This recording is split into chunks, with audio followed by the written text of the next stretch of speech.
Kayak kaki ayah ya.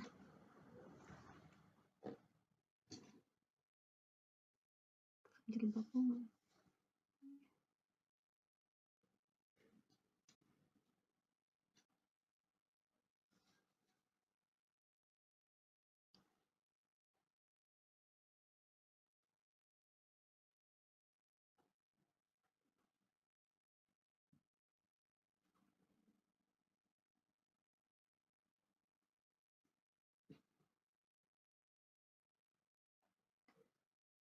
Assalamualaikum warahmatullahi wabarakatuh. Selamat berjumpa kembali dengan saya untuk belajar bersama terkait dengan materi paragraf. Nah, kita hari ini sudah memasuki tingkat dalam struktur bahasa yang lebih tinggi lagi, yang sebelumnya dari awal kita belajar terkait dengan ejaan, kita belajar terkait diksi, kalimat efektif. Nah, hari ini kita akan masuki konsep paragraf, dan tentunya bagaimana syarat paragraf yang baik seperti itu ya. Baik, kita akan perhatikan lebih lanjut. Silakan disimak. Nah, untuk mengawali ini, saya akan sampaikan dulu terkait latihan yang akan Anda kerjakan. Setelah ini, saya akan tampilkan terkait dengan beberapa paragraf. Jadi, kita akan mengenal beberapa jenis-jenis paragraf. Nah, apa yang harus Anda lakukan? Mohon diamati tulisan-tulisan atau paragraf berikut. Kemudian, temukan ciri-ciri pada tiap paragraf, lalu tentukan jenis paragraf tersebut. Nah, nanti untuk menentukan jenis paragraf, Anda bisa melihat dari konsep penjelasan yang akan saya paparkan setelah ini. Jadi, jenis paragraf itu bisa dibagi berdasarkan misalnya letak kalimat utama, berdasarkan isi, dan sebagainya. Jadi, mohon disimak dulu penjelasannya, baru nanti dijawab. Oke? Nah, sekarang untuk menguji kemampuan Anda saja, Anda boleh dulu ya membaca. Baik, kita lihat ya. Paragraf pertama, nanti ini silakan Anda jawab di e-learning. Kali kecil di depan rumah temanku terlihat sangat kotor. Warna airnya hitam pekat dan berminyak. Di pinggir kali tampak pula tumpukan sampah yang umumnya berupa kantong plastik dan botol plastik bekas. Kotoran-kotoran itu terlihat menghambat lajunya air mengalir atau membuat air tergenang. Dari genangan air itu tercium bau busuk yang menyengat hidung. Paragraf apakah ini? Nah, nanti silakan cari dulu ciri-cirinya, lalu ditentukan jenisnya. Oke? Lalu paragraf kedua yang akan Anda jawab adalah, dunia perbukuan di Indonesia akhir-akhir ini kerap disoroti, dari masalah mahalnya harga buku, produksi buku rendah, sampai kurangnya minat baca pada masyarakat. Ditambah lagi kurangnya minat menulis buku di Indonesia. Kalaupun ada yang menulis, buku yang mereka buat belum tentu memenuhi standar buku yang diharapkan. Sudah sepantasnya masyarakat menjadikan buku sebagai sebuah kebutuhan. Paragraf apakah ini? Kenali dulu ciri-cirinya ya. Paragraf yang ketiga. Perkebunan teh Malabar dibangun pada tahun 1890 pada ketinggian 150 meter di atas permukaan laut. Lokasinya berada 45 km di selatan kota Bandung dengan udara sedang 16 derajat Celcius sampai 26 derajat Celcius. Perkebunan ini dibenahi hingga pemandangannya sangat indah. Hamparan pegunungan diliputi oleh tanaman teh yang hijau. Teh perkebunan ini sudah dikenal orang di dunia. Oke, kita lanjutkan paragraf yang keempat. Kita semua mengetahui bahwa kondisi lingkungan kota Jakarta sudah sangat memprihatinkan. Banyak sekali sungai yang kotor akibat pembuangan limbah yang tidak teratur serta pencemaran udara akibat asap kendaraan bermotor yang semakin banyak. Ini semua dapat menyebabkan gangguan bagi makhluk hidup di kota Jakarta termasuk manusia. Pernapasan kita dapat terganggu dan keindahan kota Jakarta tercemar. Oleh karena itu, alangkah baiknya jika kita sebagai penduduk kota Jakarta berusaha untuk melestarikan lingkungan kota ini dengan berbagai macam usaha. Di antaranya adalah dengan penghijauan, pembuatan taman kota, dan pelarangan membuang sampah di sembarang tempat. Ini semua dapat mengendalikan keindahan kota Jakarta. Oke, silakan disimak ciri-ciri paragraf keempat, kemudian Anda tentukan ini termasuk paragraf apa. Lanjut, paragraf kelima. Lamunanku terkejut, baru saja ingin membuat cerita baru di otak ini, tetapi suara itu sengaja menghentikannya. Suara berat itu lembut menyapaku dan betapa kagetnya aku ternyata Guy yang aku kagumi tadi sekarang duduk di sebelahku. Segera tanganku terjulur pasti ke hadapan Guy itu sekadar mengenalkan diri amulanya. Oke, ini kutipan cerpen ya. Baik, Dari 5 paragraf tadi, sebelum saya memasuki yang batasan paragraf, sekali lagi nanti Anda akan menjawabnya pada e-learning ya. Jadi silakan disimak dulu materi kali ini, nanti baru dijawab paragraf tadi. Mungkin sambil mikir-mikir sudah mulai terbayang-bayang, jadi nanti selesai menyimak saya menjelaskan, Anda bisa jawab pertanyaan tersebut. Baik, batasan atau definisi. Mungkin bukan hal yang asing bagi Anda. Kalau Anda menulis paragraf selama ini bagaimana? Apakah ya sudah menulis saja ketika ditulis, lalu apa yang membuat Anda harus beralih menulis paragraf baru? Apakah karena sudah terlalu panjang? Atau ya sudah sekira-kiranya saja. Nah, ini yang harus kita luruskan karena paragraf itu ditulis berdasarkan ide. Jadi membuat lahirnya paragraf baru atau berhentinya sebuah paragraf adalah ide. Pertama, ide itu sudah selesai dijelaskan atau ide itu belum selesai dijelaskan. Nah, jadi tolong diperhatikan. Kita lihat paragraf, konsepnya ya. Paragraf adalah unit dasar wacana yang berisi informasi dalam satu paket yang terorganisasi secara jelas dan memperhatikan bagaimana potongan-potongan informasi saling terkait. Nah, jadi paragraf itu disusun bukan berasal hasil kemauan kita atau karena disuruh dosen atau disuruh guru, tapi karena ada satu informasi yang ingin disampaikan, maka nanti di dalam paragraf itu ada potongan-potongan informasi yang saling terkait. Jadi bukan sesuatu hal yang tidak berkaitan. Jadi hati-hati dalam menulis paragraf, dia satu paket informasi. Jadi bukan definisinya terdiri dari 3 kalimat atau lebih, ya tidak salah, hanya itu kurang tepat karena kuantitas belum bisa menentukan definisi secara umum. Jadi sebuah paragraf itu pasti memiliki topik sentral atau ide pokok dan kalimat yang lain berisi penjelasan. Maka kalimat yang berisi kalimat topik tadi disebut kalimat sentral atau kalimat utama. Nah, sering ya waktu soal UN kemarin pasti ditanya apa itu kalimat utama.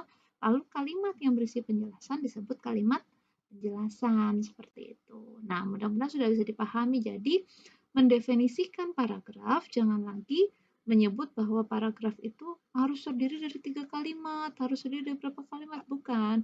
Itu mungkin untuk memudahkan Anda zaman sekolah dulu ya, waktu dulu mungkin disuruh guru agar nulis paragraf itu tidak 1 kalimat, karena itu bukan paragraf ya. Intinya, dia adalah unit dasar sebuah wacana berisi potongan-potongan informasi, tentu bukan satu saja, berarti tidak bisa 1 kalimat gitu ya. Sederhananya seperti itu. Baik, saya lanjutkan. Nah, untuk menulis paragraf yang baik, Anda harus mengetahui syaratnya ya. Syarat di sini miripkah dengan ciri-ciri ya kurang lebih hampir sama, tapi lebih disebut syarat lebih tepatnya karena dia harus dipenuhi menjadi sebuah syarat karena kalau ini tidak terpenuhi dia belum disebut paragraf yang baik. Nah, jadi apa yang menyebabkan paragraf yang baik itu? Pertama, dia harus memiliki kesatuan, yang kedua dia harus memiliki kepaduan atau koheren, dan yang ketiga dia harus lengkap. Oke. Jadi dia harus terpenuhi dulu baru disebut paragraf yang baik. Nah, kita bahas. Kesatuan ini artinya paragraf itu hanya membahas satu pokok pikiran. Nah, lihat, paragraf saja mengajarkan kita tidak boleh mendua, maka apalagi dalam hubungan gitu ya. Jadi kalimat dalam paragraf itu hanya membicarakan satu pokok. Ide kalimat utamanya, kalimat penjelasnya itu hanya membahas satu topik. Jika Anda sedang membahas sebuah definisi pada sebuah paragraf, jangan bahas fungsi.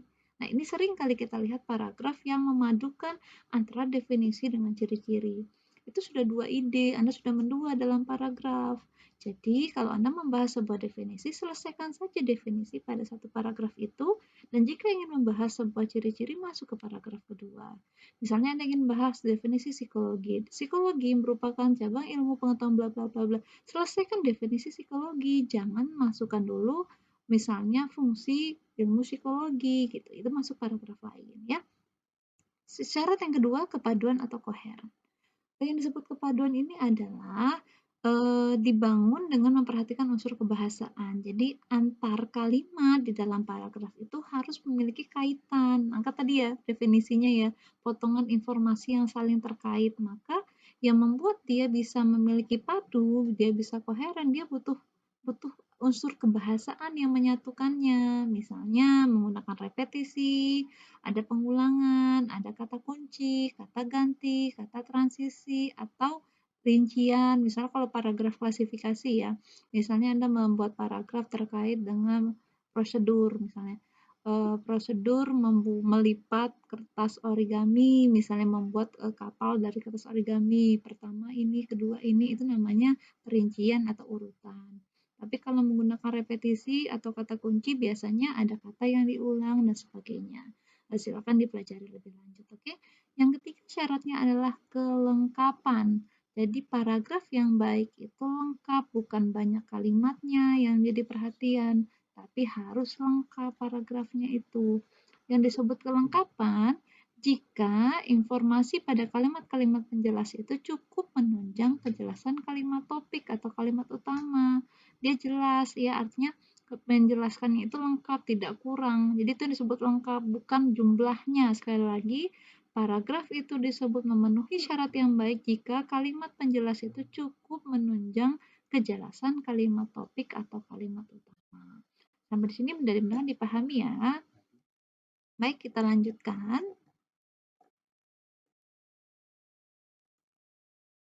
Nah, kita akan masuk bahwa paragraf itu dapat dikembangkan. Nah, jadi banyak jenis-jenis paragraf dan sebagainya itu karena paragraf itu dapat dikembangkan.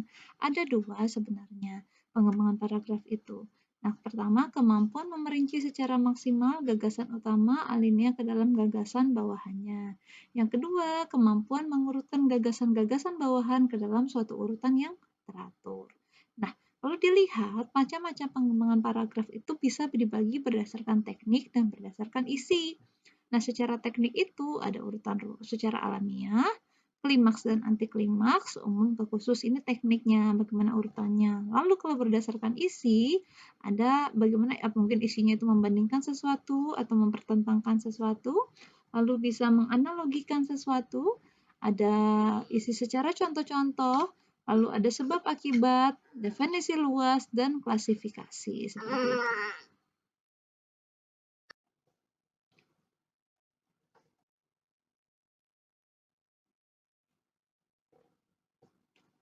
Baik, kita lanjutkan terkait macam-macam pengembangan paragraf. Nah,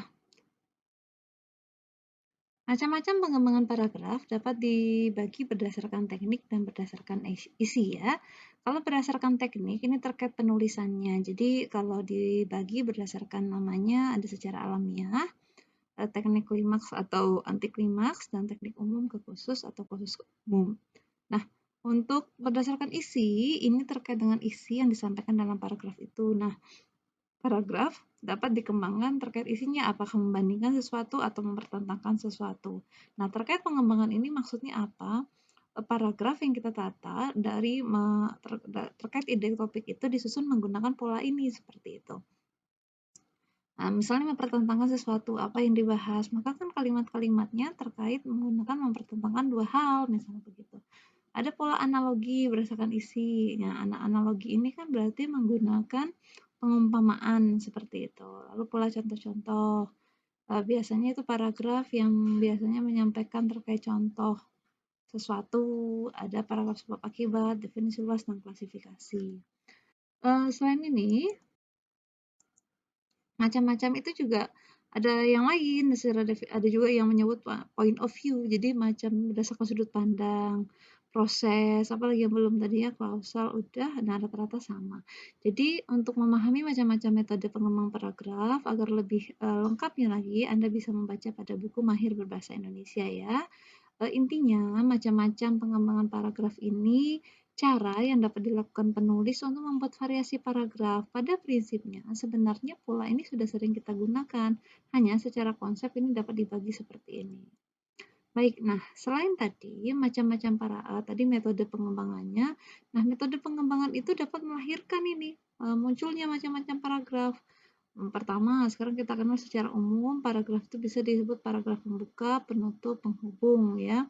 Atau pembuka, penghubung. Nah, dalam sebuah wacana, dalam sebuah Anda baca artikel atau esai, itu ada paragraf yang fungsi sebagai pembuka, biasa itu di awal. Lalu ada paragraf yang fungsi sebagai penghubung atau penutup, seperti itu. Nah, menurut posisi kalimat topik, nah, jika kita menaruh kalimat topik, ini teknik biasanya. Jika kita menaruh kalimat topik itu di awal kalimat, maka kita sebut dia paragraf deduktif. Jika kita taruh dia di akhir, disebut paragraf induktif. Nah, jika paragraf itu terdiri di awal dan di akhir, nah, atau disebut juga paragraf campuran, biasanya dua, ada di awal dan ada di akhir. Bukan berarti dua topik ya, tetap satu topik, hanya dia ada dua kali ditempatkan. Nah, ini namanya paragraf campuran atau juga menyebutnya deduktif-induktif. Dan juga ada disebut paragraf tersebar, artinya semua di dalam paragraf itu idenya penting. Disebut juga paragraf tersebar, ada juga orang-orang menyebutnya itu tidak ada ide pokoknya. Biasanya ciri-cirinya pada paragraf narasi seperti itu. Nah, berdasarkan sifat isinya, saya kesini dulu ya. Oke, saya kesini dulu. Berdasarkan sifat isinya, itu jenis paragraf ini bisa sering kita kenal. Ada namanya paragraf argumentasi, narasi, persuasi, eksposisi, deskripsi. Untuk membedakan ini, Anda butuh tahu ciri-ciri paragraf itu yang menjadi kata kuncinya. Nah, 5 paragraf di awal tadi, Anda nanti akan menjawabnya berdasarkan sifat isi ini salah satunya. Atau bisa juga menjawabnya berdasarkan kalimat topik gitu ya. Nah, berdasarkan sifat isinya kita bahas sedikit saja, nanti Anda bisa baca di buku ya. Paragraf argumentasi, ini kata kuncinya adalah argumen. Ciri-ciri paragraf ini pasti memuat pendapat. Bedanya intinya yang menjadi pembedanya pada paragraf argumentasi ini, pendapat ini harus memuat fakta ya. Jadi ketika disampaikan sesuatu dia didukung oleh fakta, tapi dia menyampaikan sebuah pendapat dan dia tidak memaksa orang lain mengikuti pendapat. Iya, jadi paragraf itu hanya disusun menyampaikan pendapat tapi tidak memaksa, tidak mengajak orang lain. Hanya untuk meyakinkan bahwa yang disampaikan itu benar gitu ya. Jadi fakta dan data yang digunakan itu mendukung pendapat. Lalu paragraf narasi. Narasi ini bisa juga disebut ada narasi fiktif, ada narasi ekspositoris. Narasi imajinatif itu yang seperti pada cerpen, ya, novel. Kalau narasi ekspositoris biasa kita temukan pada biografi, autobiografi. Lalu paragraf persuasi. Paragraf persuasi ini narasi tadi ciri-cirinya udah tahu ya, umumnya cerita. Kalau paragraf narasi tadi tambahannya lagi menggunakan pola waktu. Biasanya menggunakan keterangan waktu, lebih umum di sana ya. Lalu persuasi. Persuasi ini, nah ini bedanya yang sering dicampur adukan dengan argumen, beda ya. Persuasi ini paragraf yang seperti kalimat iklan itu. Jadi ada ajakan mempengaruhi orang lain. Dia juga berupa fakta, pendapat di situ dia juga menggunakan pendapat, tapi dia targetnya adalah orang lain terpengaruh. Jadi benar-benar harus merayu, membujuk pembaca gitu. Lalu ada paragraf eksposisi. Nah, eksposisi dari kata kuncinya expose, berarti dia memaparkan, memberikan informasi. Nah, sifatnya tentu faktual, data yang digunakan. Tujuan akhirnya, biasa paragraf eksposisi ini adalah memberikan informasi baru. Orang yang membaca paragraf eksposisi mendapatkan informasi baru, ada pengetahuan baru. Lalu ada paragraf deskripsi. Nah, paragraf deskripsi ini mirip dengan paragraf narasi. Paragraf ini cenderung tidak memiliki ide pokok atau paragraf tersebar, itu sering disebut orang. Kata kuncinya intinya paragraf deskripsi ini dia adalah menggambarkan sesuatu hal atau suatu objek. Tujuan akhirnya dari penggambaran ini adalah orang lain seolah-olah memahami apa yang disampaikan atau bisa membayangkan apa yang disampaikan itu. Nah, deskripsi ini polanya pola ruang. Kalau narasi tadi kan polanya pola waktu. Ruang yang disebut sini bukan hanya tempat, tapi kata-kata yang digunakan itu menggunakan batasan-batasan ruang, seperti itu. Baik, nah untuk memahami lebih lanjut, tentu saya minta untuk belajar secara mandiri, yaitu dengan mempelajari kembali apa yang telah saya sampaikan. Dengan caranya untuk meningkatkan keterampilan tadi, silakan dibaca lagi paragraf yang sudah saya sampaikan di awal tadi, lalu dijawab terkait permintaan itu pada e-learning yang telah disiapkan. Begitu, mudah-mudahan dapat dipahami penjelasan tadi. Sekali lagi, untuk bisa terampil dalam belajar paragraf, apapun dalam penulisan itu kita harus terampil. Nah, menciptakan terampil tadi kita butuh rajin latihan terus untuk menulis. Maka mari belajar bersama, mari terus tingkatkan keterampilan Anda, karena untuk terampil menulis tidak butuh sekali saja, kita harus terus-terus melatih diri. Terima kasih atas perhatiannya, semoga dapat dipahami dan tetap semangat untuk belajar. Wassalamualaikum warahmatullahi wabarakatuh.